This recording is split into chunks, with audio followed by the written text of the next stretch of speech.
হচ্ছে গিয়ে শাহ সুন্দর শাহ মাজার।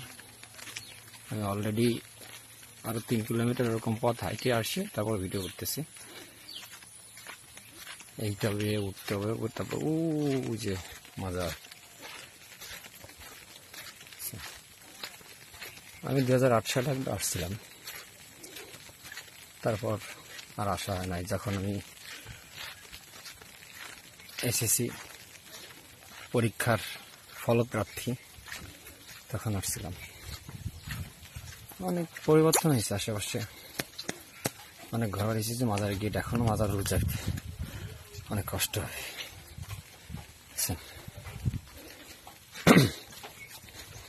এদিকে হচ্ছে কি একটু নিচু অঞ্চল।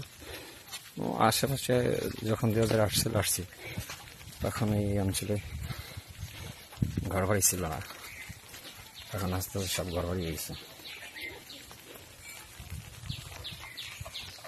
এই হচ্ছে মাজারের মূল ফটক। হ্যাঁ, এই বাথরুম আগে ছিল, 2008 সালের পর থেকে এখানে অনেক চেঞ্জ হয়েছে। হ্যাঁ, আগে এই দুই পাশে বসত বাড়ি ছিল না, এখন আস্তে আস্তে বসত বাড়ি হয়ে গেছে।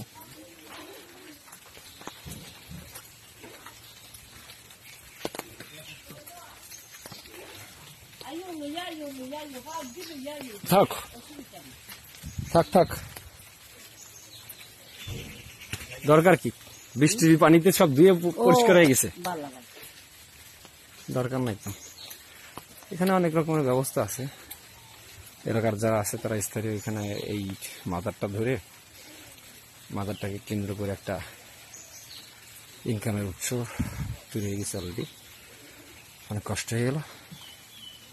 এটা হচ্ছে প্রচুর জায়গা যেখানে অবশ্যই মুসল্লিরা এবং যারা ভক্ত আছে তারা এখানে, মহিলাদের ইবাদতখানা, এখানে মহিলারা নামাজ কালাম পড়লে তারা উঠে, তেমন জায়গা। অনেক আগে থেকেই এই যে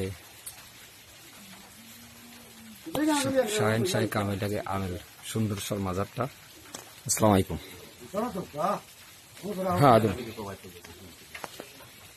হ্যাঁ, সেই জায়গাটা থেকে এখন পর্যন্ত আছে 360 আউলিয়ার যে পূর্ণভূমি আমাদের সিলেট। এই সিলেটটি হচ্ছে গিয়ে মূলত এই যে যারা আল্লাহর পাগল যারা ছিলেন তাদেরকে কেন্দ্র করেই মূলত এই সিলেট, ঐতিহ্যবাহী সিলেটটা আসলে গড়ে উঠছিল। এই যে 2008 সালে যখন আমি আসছিলাম তখনের যে পরিস্থিতি ছিল,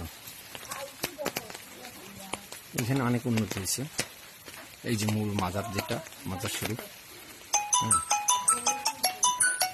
মাজার শরীফ